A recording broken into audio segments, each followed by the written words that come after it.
जय गुरु जी, संगत जी गुरु जी की डिवाइन कॉल सत्संग प्लेटफॉर्म में आप सभी गुरु परिवार का हार्दिक स्वागत है। अगर कोई भी संगत अपना सत्संग हम लोगों के साथ साझा करना चाहती है तो वो एक शांत वातावरण में अपना सत्संग रिकॉर्ड करके हमारी जीमेल आईडी पर सेंड कर सकती है। आपके द्वारा सुनाए गए सत्संग से जो गुरु जी की नई जुड़ने वाली संगत है उन्हें गुरु जी के कल्याण, महिमा और अनुभव के बारे में ज़्यादा से ज़्यादा पता चलेगा। गुरु जी के चरणों में मेरा कोटि कोटि प्रणाम। जय गुरु जी, साथ संगत जी। आज का जो सत्संग मैं आप लोगों से शेयर करने जा रही हूँ वो सोनिया आंटी का है और उन्हीं के शब्दों में ये सत्संग शेयर करूँगी। जय गुरु जी, संगत जी गुरु जी महाराज का सबसे पहले तो मैं शुक्राना अदा करूंगी कि उन्होंने मुझे फिर एक बार मौका दिया सत्संग शेयर करने का। और संगत जी, गुरु जी कहते हैं कि सत्संग करने वाले का भी कल्याण और सत्संग सुनने वाले का भी कल्याण। महाराज मुझे पता नहीं ना जाने कितनी बार उन्होंने मुझे मौके दिए हैं सत्संग शेयर करने का। और संगत जी, मैं सभी जितने भी प्लेटफॉर्म हैं उनका भी शुक्राना करूंगी कि उन्होंने ये माध्यम बनाया कि गुरुजी की ब्लेसिंग्स हर संगत को मिल जाए। संगत जी, मेरी जर्नी गुरुजी के साथ 2018 से शुरू हुई, जब मैं गुरुजी को बिल्कुल नहीं जानती थी। संगत जी, गुरुजी से जुड़ता भी वही इंसान है जिसे गुरुजी चाहते हैं, क्योंकि गुरुजी से जुड़ना हर किसी के बस की बात नहीं है। संगत जी, बड़ी कोशिश की, बहुत कोशिश की कि मैं अपने परिवार को भी गुरुजी से जोड़ पाऊँ, लेकिन संगत जी मेरा परिवार गुरुजी से नहीं जुड़ा। एक बस मैं ही थी जो मैं गुरुजी से जुड़ी। लेकिन वो कहते हैं ना संगत जी, जब हम जुड़ जाते हैं तो पूरे घर को ब्लेसिंग्स मिल जाती है। संगत जी, मुझे आज भी याद है कि जब मैं गुरुजी से पहली बार मैंने गुरुजी को देखा था, तो संगत जी अपने आप में वो चीज़ें बयां करना मुश्किल है कि जब मैंने गुरुजी को पहली बार देखा तो संगत जी की गुरुजी महाराज ने इतनी कृपा करी कि ज़िंदगी ही पलट दी मेरी। क्योंकि संगत जी मैं आपको बता दूं कि मेरी जो शुरुआती ज़िंदगी थी वो ख़राब थी। मेरी शुरुआती ज़िंदगी बिल्कुल भी अच्छी नहीं थी संगत जी। गुरुजी से जुड़ने से पहले कि मैं आपको अपना सत्संग शेयर करूंगी और फिर गुरुजी के जुड़ने के बाद का सत्संग शेयर करूंगी। संगत जी, मेरे फादर ने मतलब मेरे पिताजी ने मेरी शादी 2006 में कर दी थी, जब तकरीबन मेरी उम्र 18 साल की थी। 2006 में उन्होंने मेरी शादी कर दी। और संगत जी, जहाँ मैं शादी होके गई वहाँ पे जो मेरे ससुराल वाले थे वो बिल्कुल अच्छे नहीं थे। संगत जी, ये मैं किसी को अच्छा बुरा नहीं कहूँगी, इसमें ये शायद मेरे कर्म थे जो कटवाने थे गुरुजी को। 2006 में संगत जी मेरे पिताजी ने मेरी शादी कर दी। मेरे ससुराल वाले बिल्कुल अच्छे नहीं थे, मारना पीटना टॉर्चर करना, बहुत ज़्यादा परेशानी। उसके बाद संगत जी मुझे एक बेटा हुआ जो कि मेरे पीहर में हुआ वो बेटा, क्योंकि ससुराल वालों ने मुझे घर से निकाल दिया था। उसके बाद संगत जी वो बेटा मेरा पीहर में हुआ। पीहर में होने के बाद घर वालों ने पुलिस कोर्ट कचहरी जो भी होता है वो होकर राजीनामा होकर ससुराल वालों ने कहा कि अब हम इसको परेशान नहीं करेंगे, कोई नहीं आप इसे भेज दो। संगत जी, वो कहते हैं ना, माँ बाप सोचता है कि लड़की का घर ना उजड़े तो ही ठीक है।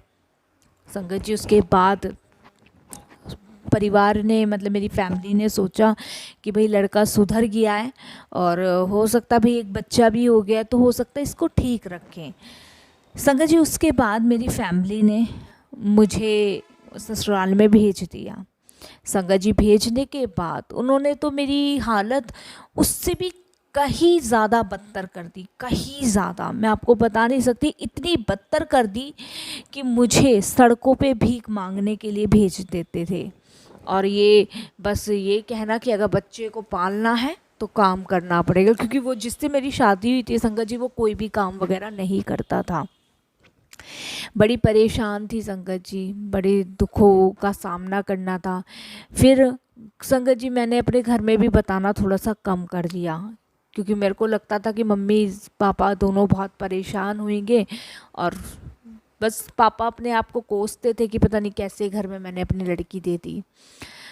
उसके बाद संगत जी वहाँ पे अत्याचार होते रहे। जब एक दिन अत्याचार संगत जी इतने बर्दाश्त से बाहर हो गए, जब उन लोगों ने ये प्लान बना लिया कि वो लोग मुझे अब मार देंगे, तो संगत जी उन लोगों ने मट्टी का तेल लेकर, देखिए गुरुजी महाराज की प्लानिंग थी ये सब, और गुरुजी महाराज की प्लानिंग अपने से जोड़ने की थी, वो मेरे कर्म कटवा रहे थे।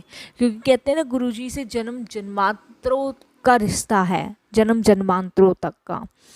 संगत जी उसके बाद उन लोगों ने मुझे मारने की प्लानिंग करी, और संगत जी ये प्लानिंग उन्होंने दोपहर के समय करी, और संगत जी वो तो ईश्वर की देन थी और मुझे मालिक ने बचाना था। तो संगत जी मैंने उन लोगों की ये बात सुन ली।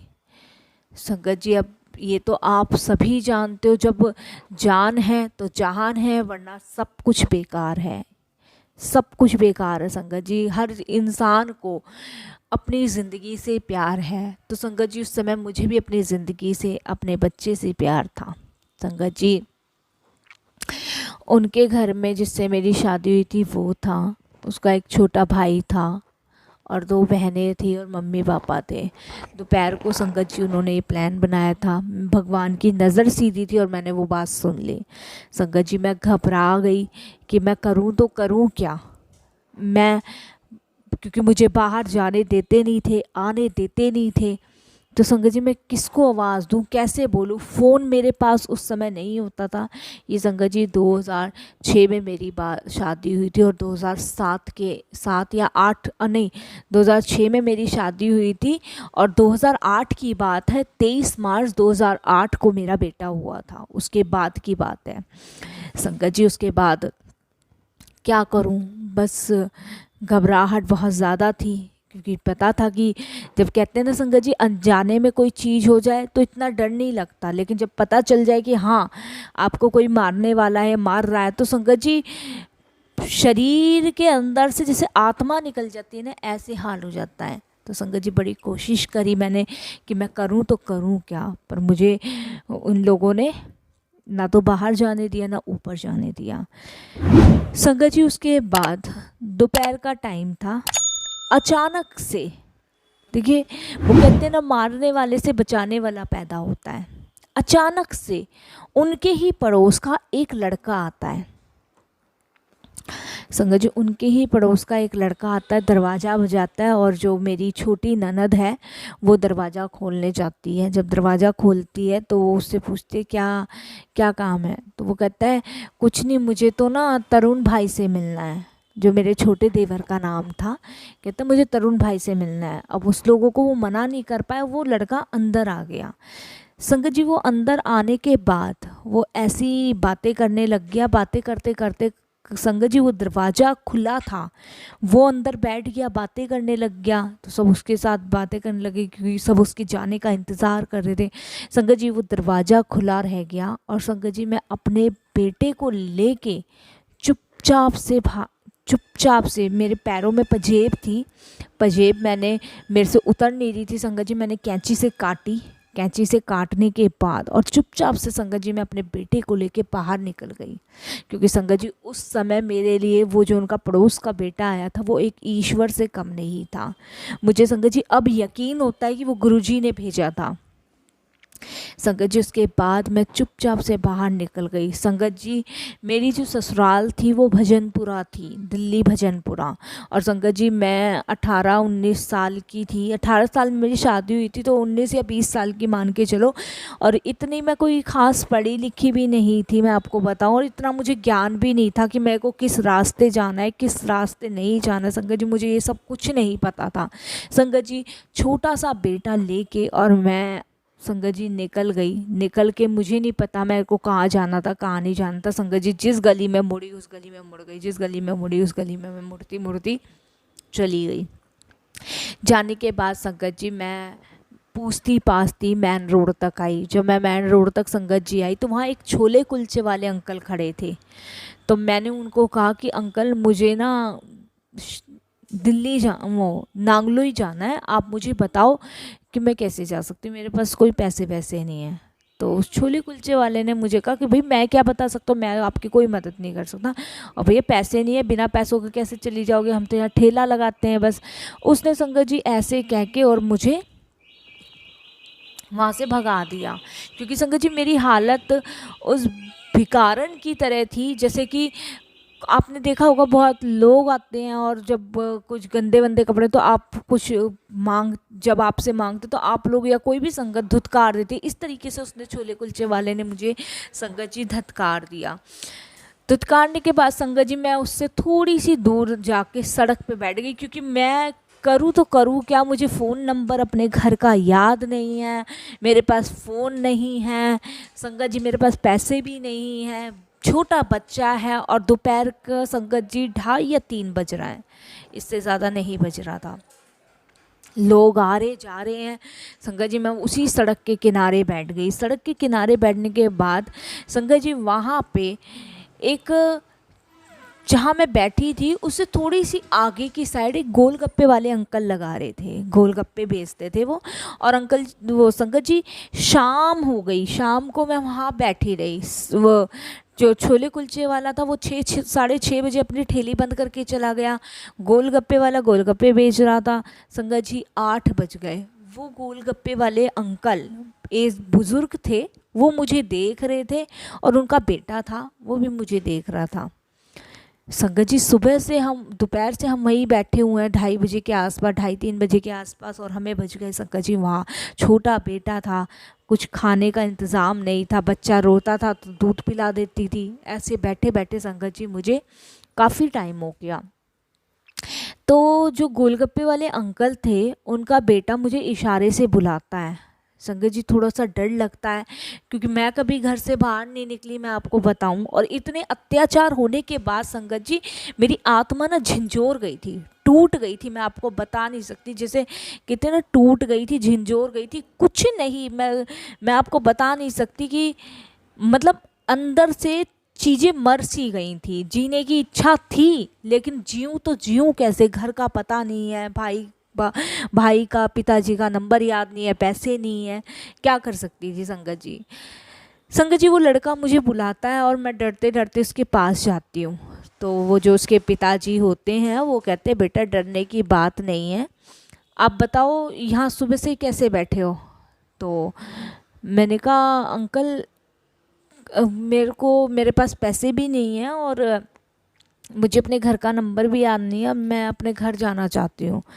तो वो अंकल कहते हैं कि फिर यहाँ बेटा घर जाना चाहती हो तो चलो, पैसे नहीं है, पैसे मुझसे ले लो, मैंने कहा अंकल मुझे अपने घर का रास्ता भी नहीं पता, क्योंकि भजनपुरा से नांगलोई तक का मुझे रास्ता संगत जी बिल्कुल भी नहीं पता था, मैं आपको बताऊं, क्योंकि मेरे पिताजी की सोच जो थी वो पुराने ज़माने की थी, तो उन्होंने कभी घर से बाहर नहीं निकलने दिया, कभी किसी जगह घूमने फिरने नहीं दिया। आजकल की लोग तो बहुत इधर उधर, आजकल तो छोटे छोटे बच्चों को सारी चीज़ें पता होती है, लेकिन संगत जी मेरे साथ ऐसा कुछ भी नहीं था। मेरे 2 भाई और मैं अकेली बहन थी, तो बड़े लाड़ प्यार से पली, और मुझे कुछ नहीं पता संगत जी, बस स्कूल भी पापा को छोड़ के आना, स्कूल से मम्मी को लाना, बस इतना ही था।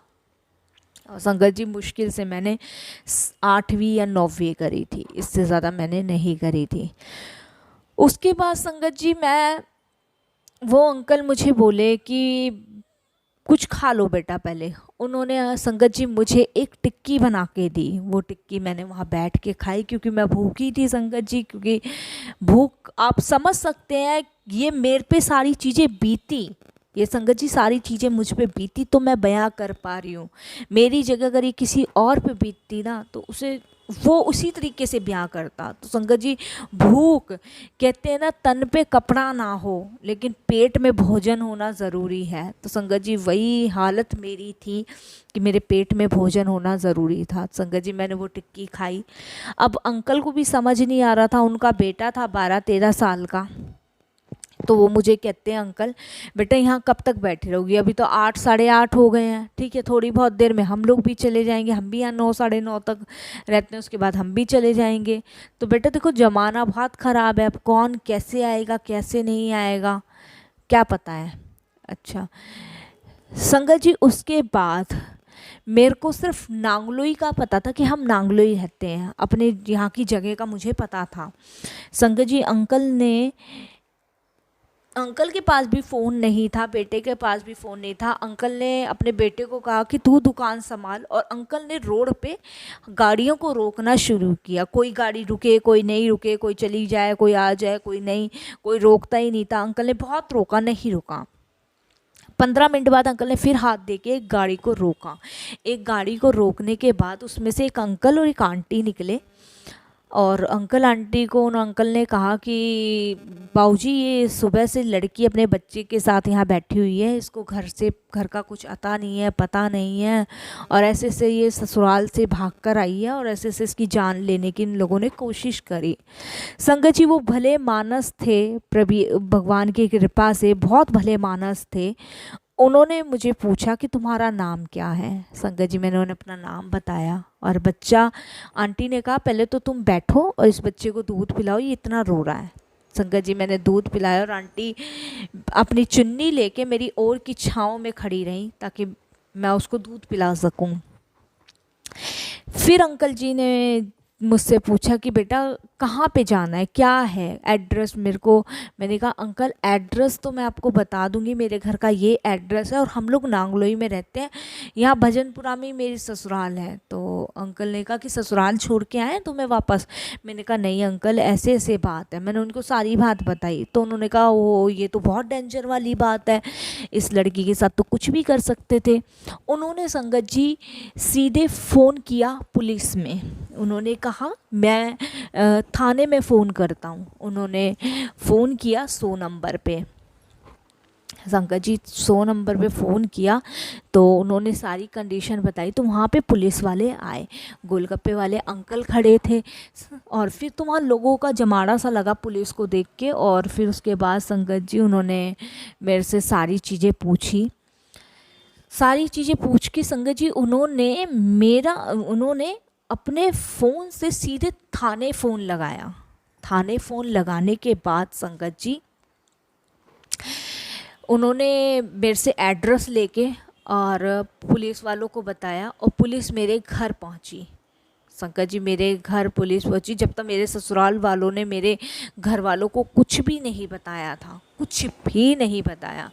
जब पुलिस वाले मेरे घर पूछे तो मेरे फादर से, मेरे भाई से पूछा कि ऐसे ऐसे तुम्हारी लड़की है सड़क पे है। संगत जी पुलिस के द्वारा मेरी फैमिली मेरे पास पहुंची, मेरे पापा, मेरे भाई, मेरी मम्मी सब मेरे पास पहुँचे, और उन्होंने ऐसे ऐसे बात संगत जी करी। संगत जी ये सब कहते हैं ना, जब आदमी परेशान हो तो भगवान गुरु जी कभी हाथ नहीं छोड़ते। और संगत जी वो मेरे कर्म थे जो कि मेरे को उन लोगों के साथ रहना पड़ा, और ये मेरे ब्लेसिंग्स थी जो मैंने अच्छे कर्म किए थे कि मैं अपने परिवार के पास लौटी। संगत जी फिर उसके बाद बहुत सपोर्ट मिला, मुझे बहुत सपोर्ट मिला। सपोर्ट मिलने के बाद संगत जी उन लोगों को जेल भेजा गया, क्योंकि सब कहते हैं ना संगत जी देखिए सज़ा हम नहीं दिलवाते, सज़ा भगवान दिलवाता है जब आप किसी के साथ बुरा करोगे। उन लोगों ने मेरे साथ इतना बुरा किया संगत जी कि शायद मेरी सांसें ही चल रही थी, इसके अलावा मेरे शरीर में, मेरे बच्चे में कुछ भी नहीं था संगत जी, कुछ भी, बस एक मेरी सांसें चल रही थी। इतना दुष्ट व्यवहार किया संगत जी। उसके बाद मैं अपने परिवार में रहने लगी, अपनी फैमिली में रहने लगी, और अपने बच्चे को पढ़ाने मतलब बड़ा करने लगी। फैमिली का सपोर्ट रहा। तो फिर उसके बाद संगत जी उन लोगों से तलाक वगैरह मेरा गुरुजी महाराज की कृपा से हुआ। डिवोर्स देने के बाद फिर मेरी शादी मेरे फादर ने कहीं और करी। संगत जी शादी मेरी वहाँ और कहीं और करी। तो उसके बाद संगत जी जहाँ मेरी दूसरी जगह शादी करी संगत जी, वो पति तो बहुत अच्छा निकला, मैं जो बात है पति तो बहुत अच्छा निकला, लेकिन संगत जी वो मेरे बेटे को नहीं एक्सेप्ट करना चाहता था और मेरे बेटे को अपना नहीं सकता था, ना ही अपनाता था। मेरे लिए संगत जी फिर मुसीबत की बात थी। जब तो उसने शादी करने से पहले कहा था कि मैं एक्सेप्ट करूँगा, लेकिन उसके बाद संगत जी फिर वही हाल मेरा, फिर वही परेशानियाँ। मारते पीटते तो वो नहीं थे जो पहले वाले करते थे, लेकिन हाल फिर वही, क्योंकि माँ तो माँ ही हूँ। अपने बच्चे को देख के उसको स्कूल नहीं भेजना, उसको कुछ देना नहीं, ऐसे तीज त्योहारों पे चीज़ों के लिए तरसाना, ये सब चीज़ें थी। बाबा मुझे टॉर्चर करना कि अपने पीहर छोड़ दो इसे, अपने पीहर छोड़ दो, मैं नहीं पाल सकता, मैं खर्चा नहीं अफोर्ड कर सकता। संगत जी बड़ा दुख होता था। अब मैं ऐसा कैसे कर सकती हूँ संगत जी, अपनी खुशी के लिए अपने बच्चे को अपने पीहर छोड़ दूँ, मैं अपनी ज़िंदगी अच्छे से जीऊँ और एक दूसरे मासूम बच्चे की तो कोई गलती नहीं थी संगत जी, गलती तो सिर्फ हमारी थी, हमारे कर्मों की थी, तो मैं उसके कर्म क्यों बिगाड़ूं। तो संगत जी उसके बाद उन्होंने मना कर दिया, भाई मैं खर्चा नहीं उठा सकता बच्चे का, मैं इसको अपना नाम नहीं दे सकता। मेरी ज़िंदगी संगत जी झंड हो चुकी थी, बिल्कुल बिल्कुल बर्बाद हो चुकी थी संगत जी। फिर भी मैंने पूरी कोशिश करी। उसके बाद संगत जी जैसे जैसे उम्र बढ़ी, समझदारी आई, उसके बाद संगत जी मैंने घरों में काम करना शुरू किया अपने बच्चे को पालने के लिए। घरों में झाड़ू पोछा बर्तन कपड़े ये करना शुरू किया, क्योंकि मुझे अपने बच्चे को स्कूल भेजना था, पढ़ाना लिखाना था संगत जी। वो करने के बाद जहाँ मैं काम करने जाती थी, जहाँ मैं झाड़ू पोछे का काम करने जाती थी संगत जी, वहाँ पे एक पूजा भाभी थी जो कि गुरुजी की बहुत बड़ी भक्त थी, गुरुजी को मानती थी। जब मैं उनके यहाँ खाना बनाने जाती थी तो मैं उनसे पूछती थी कि भाभी ये कौन है, तो कहती है ये हमारे गुरुजी हैं। तो संगत जी मैं जब जानती थी सिर्फ मत्था टेकती थी उनको, मत्था टेकने के बाद और संगत जी बस जो भाभी शब्द गुरुबानी ये चलाती थी। जब मैं उनके यहाँ खाना बनाने जाती थी संगत जी, तो वो सुबह सुबह से सुमरे जिन्हें आप सिमराएं ये वाला शब्द चलाती थी। और संगत जी वो शब्द सुन के मुझे ऐसा लगता है जैसे मेरे अंदर से कोई बुरी चीज़ें निकली जा रही हैं और अच्छी चीज़ें अंदर मेरे आती जा रही हैं। और संगत जी समझदार होती जा रही थी मैं संगत जी। जीने की साइड उन्होंने गुरुजी महाराज का दरबार लगा रखा था और मैं ऊपर जाती थी, माथा टेकती थी, फिर उनके किचन में जाती थी, बस इतना ही करती थी, इससे ज़्यादा मैं कुछ नहीं करती थी संगत जी, क्योंकि मैं जानती नहीं थी, मानती नहीं थी संगत जी। एक दिन वो बड़े मंदिर से आई और उनके हाथ में जल प्रसाद की बोतल थी और हलवा प्रसाद था। तो उन्होंने मुझे जल प्रसाद दिया और हलवा प्रसाद दिया। उन्होंने कहा कि सोनिया ले तू भी खा ले, गुरुजी तुझे भी ब्लेस कर देंगे सॉरी संगत जी। फिर उसके बाद संगत जी मैंने हलवा प्रसाद खाया, जल प्रसाद पिया। मुझे नहीं पता संगत जी कैसे गुरुजी महाराज से मैं जुड़ती ही चली गई। और संगत जी जब गुरुजी महाराज ने मुझे अपने चरण कमल में लिया, मैं आपको बता नहीं सकती संगत जी, मेरी ज़िंदगी वो पलटी कि मेरे को घरों में काम करने की ज़रूरत नहीं पड़ी। गुरुजी महाराज की कृपा से मेरी स्टेशनरी की दुकान हो गई संगत जी। सोचिए संगत जी, सोचिए इतनी जल्दी कैसे कोई किसी की ज़िंदगी बदल सकता है संगत जी। गुरुजी से जुड़ी, गुरुजी ने मुझे सपने में दर्शन दिए, गुरुजी ने मेरे बेटे का स्कूल में एडमिशन करवाया संगत जी। मैं जो घरों में झाड़ू पोछा करती थी ना, जबकि संगत जी मैं मैथिल ब्राह्मण हूँ, ब्राह्मण परिवार से बिलोंग करती हूँ, और संगत जी उसके बाद मुझे घरों में झाड़ू पोछा करना पड़ता था। तो संगत जी जहाँ मैं काम करने जाती थी वो सब लोग भी कहते थे कि बताओ पंडितों की लड़की हमारे घर में झाड़ू पोछा कर रही है, क्या घोर कलयुग आ गया है। फिर भी संगत जी मजबूरी सब कुछ करवा देती है संगत जी। गुरुजी महाराज की इतनी ब्लेसिंग्स मुझे मिली, मेरे बच्चे को मिली कि आज मेरा बच्चा 10वीं क्लास में है वो भी गुरुजी महाराज की बदौलत। सोचिए संगत जी, कितना लंबा मैंने सफ़र तय किया, कितना लंबा सफ़र तय करने के बाद संगत जी आज मैं अपने घर में बैठी हूँ, अपनी दुकान में बैठी हूँ। मेरा बेटा 10वीं में है, मेरी बेटी 8वीं में है। संगत जी किसकी बदौलत? सिर्फ गुरुजी महाराज की बदौलत। और संगत जी एक बच्चा मेरी पहली शादी से है, दूसरी जो मेरी बेटी है वो मेरी दूसरी शादी से है। तो सोचिए संगत जी, गुरुजी महाराज ने कहाँ से कहाँ मुझे पहुँचा दिया। ये गुरुजी महाराज की तो ब्लेसिंग्स हैं। और संगत जी वो मेरे कर्म थे, वो जो मैं काट रही थी, वो कर्म कटने के बाद संगत जी मैं यहाँ तक पहुँची। देखिए गुरुजी महाराज को अपने से जोड़ना था तो उन्होंने पहले मेरे कर्म कटवाए और उसके बाद गुरुजी ने मुझे अपने से जोड़ा और इतनी भरपूर ब्लेसिंग्स मिली संगत जी कि आज मैं अपने घर में शांति से बैठ के रोटी खा रही हूँ। मेरे दोनों बच्चे प्राइवेट स्कूल में पढ़ रहे हैं, ट्यूशन जा रहे हैं। और संगत जी आगे भी गुरुजी महाराज ऐसी अपनी कृपा दृष्टि बनाए रखेंगे। संगत जी मेरे को अब दुनिया से मतलब नहीं है, दुनिया के सामने मैं अपनी कोई बात नहीं करती, जो करती हूँ गुरुजी महाराज के साथ करती हूँ। मैंने अपनी दुकान में गुरुजी का स्वरूप लगा रखा है। गुरुजी महाराज जो भी परेशानी दिक्कत होती है, गुरुजी महाराज आप बैठे हो, आपकी दुकान है, देखो आप, मैं तो यहाँ एक नौकर हूँ आपकी, जो आपके चरण कमलों से जुड़ी हुई हूँ। मैं कौन हूँ? मैं कोई नहीं हूँ संगत जी, सब करने वाले गुरुजी महाराज हैं। संगत जी आज भी अगर कोई मुझसे पूछता है कि परिवार कितना है, तो संगत जी मैं बिल्कुल उससे कहती हूँ कि मेरे परिवार में मैं, मेरे दोनों बच्चे और मेरे गुरुजी हैं, जो मुझे सही मार्गदर्शन दिखाते, जिन्होंने मेरा हाथ पकड़ रखा है। मेरी ज़िंदगी की डोर मेरे गुरुजी के हाथ है और उनके हिसाब से ही चलती है, मेरी, मेरे बच्चों की, क्योंकि हम अपने गुरुजी के चरण कमलों में हैं और चरण कमलों से ही जुड़े रहेंगे। बस मैं गुरुजी से यही अरदास करूंगी कि सर्वदा भला करे, सबका कल्याण करें। शुक्राना शुक्राना गुरुजी का। आगे उन्होंने फिर सेवा बख्शी तो मैं फिर सत्संग शेयर करूंगी। संगत जी गुरुजी को आत्मसमर्पण कीजिए। जय गुरुजी संगत जी।